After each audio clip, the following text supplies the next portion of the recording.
ನಮಸ್ತೆ, ನನ್ನ ಹೆಸರು ನಾಗರೆಡ್ಡಿ ಅಂತಂದು ಹೊಸದಾಗಿ ಬಂದಿರತಕ್ಕಂಥ ಮುಧೋಳು ಸರ್ಕಲ್ಗೆ ಬಂದಿರತಕ್ಕಂಥ ಸರ್ಕಲ್ ಇನ್ಸ್ಪೆಕ್ಟರು. ಈಗ ಸಾರ್ವಜನಿಕರಿಗೆ ನಾನು ಈ ಮೂಲಕ ಪೊಲೀಸ್ ಇಲಾಖೆ ವತಿಯಿಂದ ಮನವಿ ಮಾಡಿಕೊಳ್ತಕ್ಕಂಥದ್ದು ಏನಂದರೆ, ಈಗ ಬೇಸಿಗೆ ರಜೆ ಇದ್ದಾವೆ, ಮಕ್ಕಳೆಲ್ಲ ಮನೇಲಿರ್ತಾರೆ.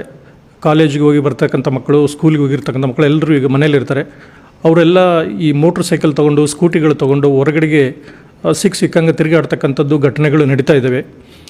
ಸಣ್ಣ ಮಕ್ಕಳು 18 ವರ್ಷದ ಒಳಗಿನ ಮಕ್ಕಳಿಗೆ ಗಾಡಿ ಕೊಡೋದ್ರಿಂದ, 2 ವೀಲರ್ ಇರ್ಬೋದು ಅಥವಾ ಇನ್ನಿತರ 4 ವೀಲರ್ 3 ವೀಲರ್ ಯಾವುದೇ ಇರ್ಬೋದು, ಮಕ್ಕಳಿಗೆ ಗಾಡಿ ಕೊಡೋದ್ರಿಂದ ಒಂದನೇದು ಕಾನೂನಿನ ತೊಡಕು ಬರುತ್ತೆ. 18 ವರ್ಷದ ಒಳಗಿನ ಮಕ್ಕಳಿಗೆ ವೆಹಿಕಲ್ ಯಾವುದೇ ರೀತಿಯಿಂದ ಕೊಡೋಂಗಿಲ್ಲ.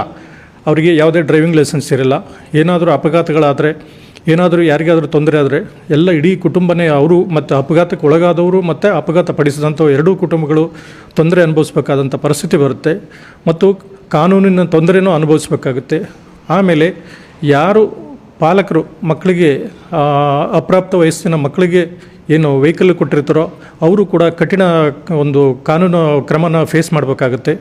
ಆದ್ದರಿಂದ ಸಾರ್ವಜನಿಕರಲ್ಲಿ ಎಲ್ರಿಗೂ ಒಂದು ಮನವಿ, ದಯವಿಟ್ಟು ಯಾವುದೇ ರೀತಿಯಿಂದ ಈ ರೀತಿ ಅಪ್ರಾಪ್ತ ಬಾಲಕರಿಗೆ, ವಯಸ್ಸಿರಲಾರ್ದಂಥ 18 ವರ್ಷದ ಒಳಗಿನ ಮಕ್ಕಳಿಗೆ ಮತ್ತು ಡ್ರೈವಿಂಗ್ ಲೈಸೆನ್ಸ್ ಇರಲಾರ್ದಂಥವ್ರಿಗೆ ಯಾವುದೇ ರೀತಿಯಿಂದ ಗಾಡಿಗಳನ್ನ ಓಡಿಸೋದಕ್ಕೆ ಕೊಡಬೇಡಿ ಮತ್ತು ಆ ತೊಂದರೆಗೆ ಸಿಕ್ಕಾಕಬೇಡಿ ಅಂತ ಮನವಿ ಮಾಡಿಕೊಡ್ತೀನಿ. ಎಲ್ಲರೂ ಸಹಕರಿಸಬೇಕಾಗಿ ವಿನಂತಿ.